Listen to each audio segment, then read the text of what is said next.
Hi, hello, and welcome to the Tax Files. I am Ali Kazmi. I'm a managing director at Hansuke, and welcome to my co-host. Hello, Ekta. Good morning, Ali. Good morning, listeners. My name is Ekta Kumar. As some of you may know by now, I am an associate partner for the FTSE 200 firm Michael Page Executive, and we are the hosts of the Tax Files, a monthly tax dedicated podcast on the most pertinent topics for tax and accounting professionals. Thank you for tuning in to what is a long awaited episode. So, Ali, Uh, how are you? It's been a while. it has been. I've managed to go to Singapore for New Year. It was a family wedding, and Wow. as you know, what Asian family weddings are like, super uber indulgence. And guess what I discovered? In Singapore, they have things called cakeries. Oh, Yeah, what's a cakery? loads of cakes. Oh, But self-explanatory then. That's all. yeah, the hit the hit training is out of the window, Oh, and it's now focused on cakes. So I'm a bit of a connoisseur when it comes to cakes now. right. Tell me Uh, what's your favorite, Ali? What's the one you always go for? oh, there's a special Chinese cake. It's got custard filling. I Ooh. forget the name. It was really good. Tea and that cake was my staple diet for the 2 weeks that I indulged myself. So So really packing in the nutrients then with absolutely, absolutely, it's a bit of a rude awakening when you come back to the training. Um, my personal trainer is slightly worried about my regression. Anyway, tell me about yourself. I can hear the soundtrack, uh, safari suit, and there's that music in the background. The ambience, the atmosphere is there, and I think the song is "The Lion Sleeps Tonight." Yes, I've literally just returned from 2 weeks basically out in the jungle in South Africa, living my best Lion King life, really. Oh, it's amazing. The big five we managed to see on the first day. You're getting up at the crack of dawn. It's intense, right? So safari is not for the faint-hearted for any listeners that have done it previously. But you're up at 4:30 a.m. You're doing night drives, day drives. It's just the most amazing thing. It's actually one of the most incredible experiences I think everyone should kind of go on at some point. Was it your It's first really time? interesting because you're on their turf. They're not on your turf anymore. So you're at the mercy of seeing any sort of live kills or feeds or anything, which is just amazing. Was it your first time? My third time on safari, actually, but the first time in South Africa, which is also honestly incredible. We were just on the border of Mozambique, which was fantastic. Highly recommend it for anyone looking to get some fresh air in their lungs. Yeah, I want the cheat sheet. It's on my bucket list. It's beautiful. We actually managed to see a kill, funnily enough, Wow. which was pretty rare. So a pack of lions who took down a huge giraffe, which was just surreal. The whole thing. It's like the circle of life. You know, you said you could hear the background. It's literally Yeah. the Elton John soundtrack in the background. You see the kind of lions coming in and the hyenas and the vultures. It's just the most incredible thing. Yeah, but I hope it hasn't given you ideas. Anyway, on that note, Off to the jungle, guys. Well, look, everybody, thank you for joining us for the seventh episode of the Tax Files. We're joined by Helen Whiteman, CEO of Chartered Institute of Taxation. As chief executive of the CIOT, Helen's vision is to strengthen the tax profession through leading the CIOT membership, providing education, and driving a relevant policy agenda. welcome, Helen. Good morning. Hi. Thank So great to have you on board. And just a quick run through our usual format. We talk a little bit about your history, your career background. We might discuss a little bit of taxation along the way. And importantly, we finish off with our rapid fire round, which is popular or amongst most, but daunting for some. Excellent. So, Helen, why tax? What sort of entered you into the world of the CIOT, and kind of what pushed you into being really motivated into getting into that tax space? Well, I'll put my hands up and be totally honest. It wasn't tax that was the main driver. It was a professional body and an educational charity that drove me to the arms of tax. I was working in the legal sector at a legal regulator called Silex Regulation, and I'd been CEO there for about 3 years. And I'd been within the Silex group of companies for quite a long time, 10, 11 years. And I just had a phone call out of the blue from the recruitment agent to say, we know that you're potentially looking. There's a role here. What do you think? And I said, well, yes, I have seen it advertised. I didn't really approach you because I don't have a tax background. I'm not a qualified accountant or tax advisor. So I thought perhaps wasn't quite me you were looking for. And the answer was, well, no, they're looking for somebody who has experience of running professional bodies. Not for profit background would be an advantage. Really wanting to do a lot around EDI, so diversity and inclusion, climate change. So I said, okay, well, in that case, I'll put my hat into the ring, so to speak. And obviously, the rest is history. Joined the CIOT in September 2019. So pretty much I've been a COVID lockdown CEO for most of the time there, but haven't looked back. I've really thoroughly enjoyed it. Great organisation, really terrific group of volunteers in particular who are either trustees on our council, and particularly we have a really strong technical committee structure. So pretty much every area of tax has its own committee, and we've got experts in the field sitting on those committees working with our technical teams. And yeah, it's just been a bit of a whirlwind, obviously, with COVID, because like every other organisation, it was getting your business online in a short Mm. space of time. And for us, one of the big challenges, particularly, was around our exam function, which was delivered in centres. So a massive, monumental amount of effort from the teams to move exams, but also events and webinars online to make sure that we could continue to deliver services to members, but also to volunteers and the public. And I really would say that I think COVID was almost the making of us, like with most businesses, because it demonstrated our ability to react to change and do it in a positive, creative way, and actually think about, well, how can we be more efficient and effective with those services, and really, go from strength to strength. So yeah, it's feel like my feet haven't touched the ground, and it's the same for all of the team, like with you and your businesses. But I think it's been a really positive experience for us. So, Helen, would you say, going back to when you got appointed, that it was a surprising appointment, or perhaps slightly different than where the trajectory might have been? Yes, I mean, I was totally surprised. Mm. I was as surprised as the next person.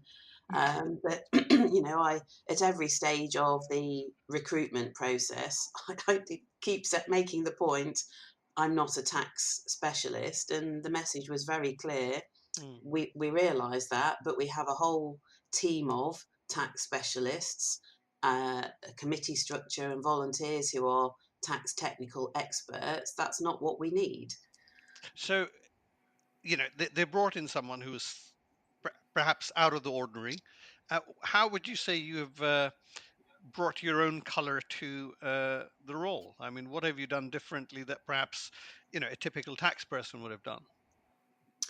Well, I guess I've, as well as the, if you like, the core business of education, and then membership that follows, and the tax technical um, angle of what we do. I have looked more broadly at areas like equality, diversity, and Mm, inclusion. So we've set up a joint committee with the Association of Tax Technicians, the ATT, over the last couple of years. We have now an independent chair of that committee. We have now got a new EDI strategy for 5 years, which we've just published on our website and will be in our both of our annual reports. So that's, I guess, a positive difference. We've been doing quite a lot of work around climate change, both in terms of setting up a green tax, if you like, working group, so on the technical side of green taxation, but also we have an internal staff group, and we've been working with an external organisation to develop our own sustainability and climate change policy. So they're, just a couple of examples of things that we've been doing that I guess it's part of being a good business, isn't it? A good charity, yeah. demonstrating, yes, the simplification of tax for all, but also being well run and well governed. We've done a lot of governance work over the last 3 years, really getting some formalities in place around schemes of delegation so that we're very clear what's the remit of council, what's the remit of committees that sit below, making sure that those, terms of reference, for example, are Mm, kept up to date and that there's a refresh of people coming through. So you get diversity of background and thought on mm, committees. So I think, membership organisations can sometimes rely on the same group of volunteers for long periods of time. mm. So we've put the structures in place to make sure that we make the most of what's available, but also there's a pipeline for people to come through from different backgrounds with different expertise. And it's interesting, isn't it? As you say, there's no shortage of issues and topics and relevant touch points, I guess, with today's world, whether it be DE&I or ESG. For an organization that was founded in 1930, such as the CIOT, and kind of seeing it evolve over the years up into the current day in 2023, what are some of the challenges of perhaps addressing such a vast spectrum of issues in today's sort of current world? Well, resourcing is always going to be a challenge. So our income comes from membership and the exam side. And of course, to be a member, you have to pass the exams. And I think everybody knows that the exams are tough, and perhaps deliberately so, because they are set at level 7. So you're talking about a master's degree level qualification. And once you'll pass your exams, you're then invited to join membership. And we have around about 700 people who would be eligible for membership per year, because we have 2 exam settings. So um, it's thinking about, well, if we want to do more, where's the money going to come from? We have pretty healthy reserves that we've been prudent, trustees have been prudent over the years. But we've seen recently, haven't we, what with, I guess, over the COVID period, where tax was perhaps more in the public eye spotlight through things like the COVID relief schemes, that you have to say HMRC did an absolutely terrific job of getting up and running incredibly quickly. Okay, yes, there's been some challenges around how those schemes were accessed by some individuals and some companies, and the challenges that has posed. However, um, the principles were there, and we've seen in recent days, haven't we, press headlines about individuals with their um, tax stories and their tax positions. And again, tax has been more in the public eye. So it's, how do we, as an educational charity, build on that? Because I think the general level of knowledge of the general population, I'm making a sweeping aspersion here, but generally, unless you are completing a tax return yourself, or you get a pay slip at the end of the month, your working knowledge of tax can be fairly limited and narrow. So it's the general principles of what is our role to educate the public. You know, we're a fairly smallish, yes, okay, nearly 20,000 members, but 85 staff and what we call an army of volunteers. We can play a part in that dialogue and that public education. So I'd see the challenge, coming to your question in the hopefully not too long-winded a way, is how do we harness um, what's been happening recently in the public eye and encourage more discussion and more debate and more education and more understanding of the tax system. It's not perfect, it is complicated, but we can try to make it simpler and more accessible. So, given the the greater public discourse on matters taxation, and of course there was all the sort of like tax morality discussions and things like that. You know, obviously the institution that you represent has played a educational, a membership role. But do you see uh, a more public voice coming out of the institute? Is that something where one can expect to go there? Yes, definitely. I mean, we are apolitical, so we would never comment on political uh, approaches.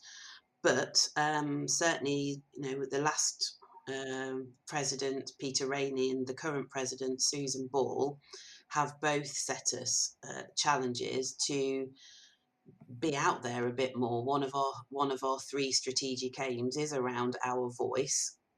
So you may have seen, and hopefully members and others have seen, that we are more vocal and visible, particularly on social media. I mean, we issue press releases all the time on areas of tax policy and tax development, and anything that's topical around tax. But we have done a lot more over the last 18 months to 2 years on the comms side to push the education and the messages and the challenge. Well, you're certainly not shy of courting controversy. I saw that ball design wasn't popular with everyone. Um, I'm all for it, actually. I had enough of the owl, so well done. Yes, it's a Marmite logo. That's for sure. Yes, but there we are. We can't please all the people all of the time. And evolution is a good thing. So Exactly, exactly. So, and kind of on that topic of evolution, with tax naturally, as you say, becoming a lot more, commercial, a lot more prevalent in the news, a lot more, I guess, in the visibility of the general public, even outside of people that necessarily have trained in the subject matter or have an interest in it. With with I guess the role of a tax professional changing in the landscape of kind of what exactly tax is defined by in a commercial environment, have there been any challenges, I guess, in terms of attracting people to stay in the route of tax and sort of go down that route as a membership? Is there anything that you're seeing kind of from a trend perspective that from that perspective to attract people to the tax discipline? Um, I think that the challenge is that most people come into tax when they have already qualified as an accountant or in some cases as a lawyer. So it's a second qualification, and we don't have a lot of traction with, say, graduates or even younger um, people. So once you're in the sphere of professional services, either accountancy or law, or could be another profession, um, you then get to find out about tax, and your employer will support you, or you'll decide to study and fund yourself a role in tax. And once you're within that circuit, I mean, we haven't seen any decline. If anything, there's been a slight uptake in people wanting to register and sit the exams and become chartered tax advisors. And certainly our membership retention, I mean, we really are very lucky. We have an incredibly high retention rate.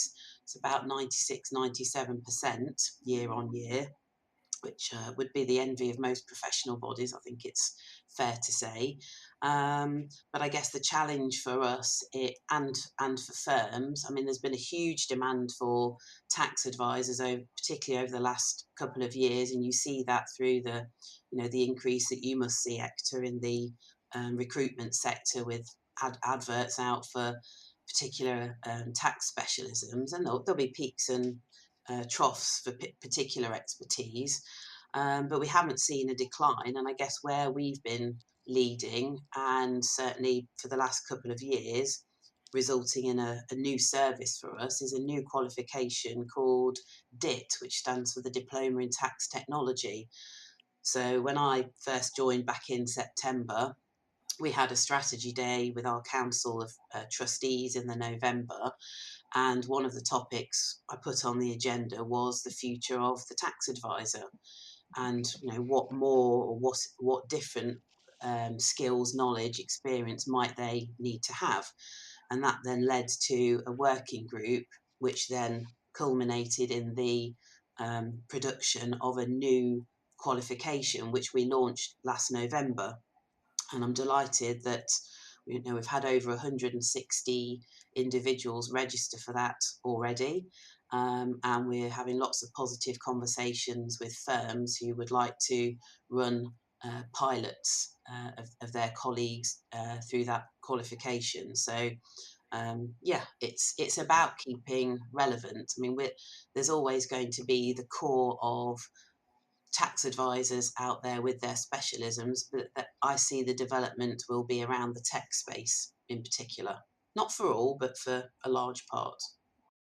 Exciting times. It Yeah, sounds like a really good qualification, and the idea of you doing school outreach programs with young people can only be encouraged. yeah. I mean, we've got a strategy day coming up in March, and the focus of that broadly is public Mm, education, and we'll be bringing along some external speakers for our trustees to engage with. Some of who've put out some really interesting market reports, mm, and thinking about, okay, well, what more could and should we be doing as an institute in that space? absolutely. Well, I know that Hector has always been a poster child, the cheerleader for rounding people up and bring them into taxation. Excellent. Uh, Signing Hector, how are up. your efforts going in bringing people into taxation? Do you know what? It's self I guess explanatory at the moment. There's so much out there that's sort of really driving people to be more inquisitive about tax and the complications, the benefits, the plus sides. All of it, I think, has just become so much more apparent since Mm, it's become much more of a more social topic, I would say, or more news driven topic. I think there's definitely a higher level of inquiry into tax, and the role and the profile of tax has changed from being, very accounting heavy, very sort of numbers driven, very kind of, sitting in an ivory tower and sort of churning out the tax return, although still very important. It's become a lot more of an interest point, I think, for people coming up through universities or kind of finance yeah, degrees, or whatever, because of the commercialities associated with it. We're absolutely. forever in my field, and what we do, we're forever sitting down with CFOs and now even CIOs and CEOs who are sitting down and sort of saying to us, look, we've got to be aware of the tax footprint. We've got to make sure that we've, got a commercial business partner that's going to be able to drive the initiative and tell us what we need to know from, kind of the tax landscape, because it's changing so quickly, Mm. which I think has only been really positive for people coming into tax. There's also been a bit of an evolution, I would say, of the boundaries between kind of quote unquote general finance and Mm, tax over the years. I think we're definitely seeing, particularly that sort of head of tax opportunity and role, sort of almost moving into the yeah, stratosphere of more of a CFO or a head of finance, which is a really interesting evolution over the last few yeah. years. I see that also in terms of the, since tax has been a board agenda item, there is a different approach. Absolutely. And at a granular level, I mean, sort of like, I think it's unfortunate, but people deal with stereotypes. And quite often they used to have a view that, it's a very stereotypical view of a two-dimensional, boring tax person that nobody spoke to. And I think that's changed because of that commerciality. People are engaging, and there's a public discourse. So I think that makes it really interesting. Yeah, and tax feels more accessible the more you can put a story to it, Mm. a case study, an example. It's making tax relatable, isn't it? I think it's half the battle. So tell us, where are you going to take SEOT? What do the next 3 years look like?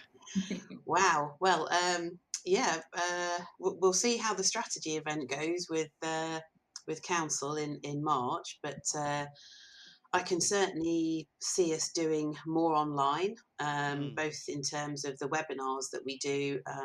It's not just about tax technical CPD updates. We do a lot around professional skills, and I would see that as a growing channel. We certainly got a demand for more professional skills, which is our way of referring to what others might call soft skills. But I Yeah. always think, well, they're not soft. Actually, they're some of them quite hard and technical skills to have. So certainly a lot more there. We do quite a lot internationally. We have an ADIT qualification, so that's our Okay. diploma in international tax. We're seeing quite a lot of growth there, so you can do ADIT across 80 odd countries, and I expect to see that expand. But we're also doing a lot with our license bodies. So we license Australia, Ireland, Hong Kong, and recently South Africa to use the CTA title. Obviously, they've had to have gone through quite a rigorous assessment to be able to use the title, but we're building a program around global CTA webinars. So, if you like, it's international tax topics that are of interest to all those professional Yeah. body members in those jurisdictions, and I see that as a growing area. Well, I've mentioned DIT already, the Diploma in Tax Technology. I see that as a real growth area for us. Sure. And we've talked about tax technical. We've got a fantastic team as well called Litrig, which is the Low Incomes Tax Reform Group, which you hopefully will have heard of. They are initially were set up as an initiative of the CIOT.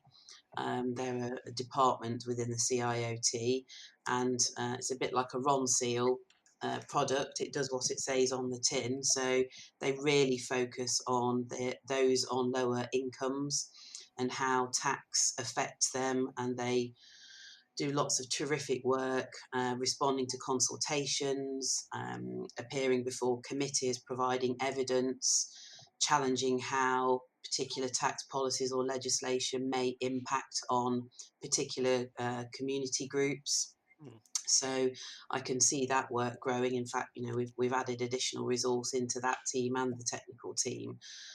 So it's really positive. The challenge is again, sorry, back to sort of Hector's point. Um, we had quite a productive branch network pre-COVID, so about 40 branches across the UK and a couple in Isle of Man and Jersey, etc. And I think branches are, like with many other professional bodies, again, finding their feet post COVID. We Yeah. thought, and branches thought, that there would be a rush back to in person events, but we haven't actually seen that. It Mm. does depend on the location. So it's finding what's the right balance for members and students and potential members and students and how they engage regionally, particularly with a remote based organisation. Yes, we've Sure. got a base in London, but it's not like a professional services firm where clients come to see you. Our Mm. members are, 20,000 members based all across the UK and added affiliates all across the world. So it's just that model. So I guess the next 3 years, it's developing what does our service delivery Yeah. look like, thinking about, well, what other products and services Mm. could and should we be offering, and how we grow the resource base so we can do more on the technical literate Yeah. side, which is the public education Mm. angle. All right. That's interesting to see where SEOT's going. Talking about you, turning to you.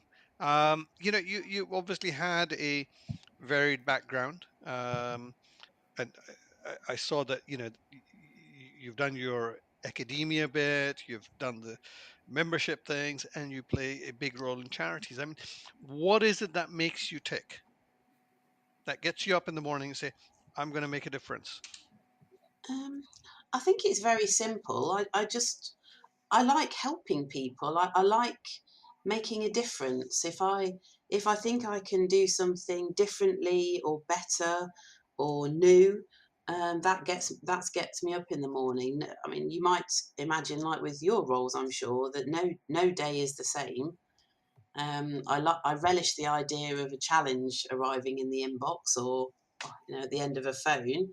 I think I'm good at problem solving, but I like to look to the future as well as sort of do the navel gaze side of life. It's looking out there, what's happening around us, where are the trends, what are the opportunities, and how does that apply to the CIOT? What could we do in that space? Should we have a voice on those topics? What is our role? So I guess it's always constantly questioning, challenging, and then trying to encourage and take people with me. It's amazing, Helen. Your resume reads. It reminded me of the quote of "Not all superheroes wear capes," because not only are you the chairman of the CIOT, you're also a trustee of Law Care. You're also a trustee of Discover Children's Story Centre. I mean, for our listeners that are listening in, how do you manage your time? How do you sort of manage your day to day? Um, I'm pretty well organised. I only have a husband and two goldfish to look after, and he looks after me, of course, as well. It's an equal partnership. So I don't have children. I've got two very boisterous nephews who I absolutely adore, but equally love handing them back to my sister at the end of a few hours babysitting or a weekend away with them. So I like to fill my free time in the evenings and weekends with, if I can give my knowledge and skills and experience that I've got to others to make a difference, then I'm more than pleased to do it. So hence the law care trustee role, and as you mentioned, Discover. I became a trustee there in December, so I'm only just starting to, I guess, get my virtual feet under the virtual table there. I was just going to ask, what is Discover? So Discover is a children's charity based out in Stratford, and it's the UK's first story centre for children who are newborn all the way up to 11 years old, and includes their families. So it's really there to inspire children and their families to love language, literature, and stories. And it's set over two floors of the building, and you just go and visit the centre. There's a purpose built story world and a story garden, which are really sort of creative spaces just to inspire kids and their families to explore their own curiosities and imagination. We do a lot with schools as well, and we have interactive exhibitions. We've got visiting authors and illustrators who come along for parts of the year and create lots of different activities for children and families to engage with. So yeah, it offers for something for everybody. Obviously, the up to the 11 and their parents or carers, but also does quite a bit in the local community as well. So you can host parties there if you would like to, and there's other opportunities to get involved with us. Hector, we can do our party, the tax party there. Yes, Helen. You- And just to add another thing to your impressive yeah, already resume. storytelling is not just for kids, is it? I mean, you strike me, Helen, as someone that's sort of been through so many different walks of life, so many interacted with so many different people and backgrounds, and I guess sort of being a part of the membership so widely spread. Who's been the most influential person in your life? today? Ooh, that's that's a tough question. It might be cheesy and it might get me a bit emotional, but probably my dad, who died about 5 years ago, and yeah, he was a terrific role model to me. He really inspired me and encouraged me to be independent, always trust my instincts, always um, go and see what's beyond the door that you can see in the distance, um, to trust myself and to trust others. And I guess I learned the caring side and the wanting to help side from him, because he studied as a lawyer. He didn't go to university. He left school at 16, so he went to night school, as was, to qualify as a lawyer. Worked in a law firm, was pretty much considered to be the senior partner in all but title, and was referred to fondly, I think, as the Oracle. So everyone would, the managing partner, others would go to my dad for advice, not just on law, but probably on lots of other things as well. So I think I know it's cheesy, and sorry because I know I got a bit emotional there, because it's coming up to 5 years in March that he died. But yeah, he would be my inspiring person. You have Amazing. such immense social conscience. I'm sure he'll be very proud of what you've done and achieved. Thank you. Yeah, I hope so. I have sort of imaginary conversations with him in my head most days. It's, it's that one person, isn't it, that you think, if you just want to bounce something off, who you pick the phone up to, and it's still him, really. And I can't do that, so I have to pretend I'm chatting to him. No, what would Dad say about this? For anyone that's seen Helen on the tubes or walking around central Yeah, London, talking out loud, don't be whistling alarmed. everything. Yeah, talking to my dad, and that's it. Fantastic. How are we with the next round, Well, Hector? Helen, are you excited? Are you nervous for the rapid fire? Are you? Oh Are you? no, I'm very excited. Very excited. I'm not sure what you're going to ask me, but you go for it. Oh, well, it's all above board. Well, before we go there, I just wanted to quickly summarize. We have had a really interesting discussion with Helen. We talked a little bit about, your past, what you've done, a little bit about SIOT, where it's been, where it's going, and I think there's some really exciting stuff happening there. And thank you for sharing a little bit about yourself. And we really hope that you bring about that change, the different change that I think the institution was hoping for, and I think they're getting with you. I think there's some really exciting stuff happening across the field in the world of taxation, and I do think under your leadership there is a really good, exciting times ahead of us. And for the tax people, the contribution you're making to that public discourse. Um, with that, it's over to my colleague Hector. Dun, dun, dun, dun. Are you ready, Helen? I am ready. I am ready. I promise we'll go easy. So without further ado, what is your food heaven? Curry, Books or TV? TV, Early bird or night owl? early bird. Kim Kardashian or Paris Hilton? Hmm. Do I have to choose? I think Probably Paris Hilton, because I don't know anything about her. that's bad haircut or bad dye job? Bad Ooh. dye job. KFC or Nando's? Oh, KFC. What's the best advice you've ever received? Be yourself. What's your biggest pet peeve? Biggest pet peeve? Yes, People who aren't themselves. that's a good one. Too hot or too cold? Too hot. And lastly, glass half full or half empty? Oh, definitely half full. Yeah, you survived it. Oh, goodness. Can I That ask? probably wasn't a very good answer, but Let me ask you: books or TV? TV. So, what have you been watching lately? I am re-watching The Wire, which is a box set from many years ago.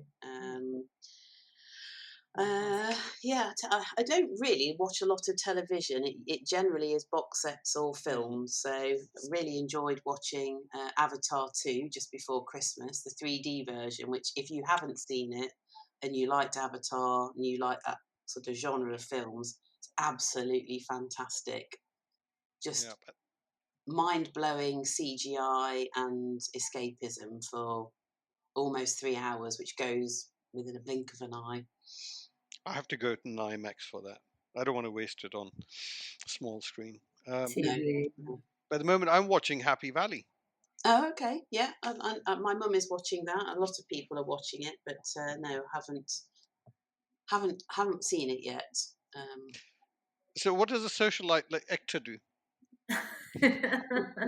Oh well, no, I've been living the life of a hermit for January, as sort of says on the tin.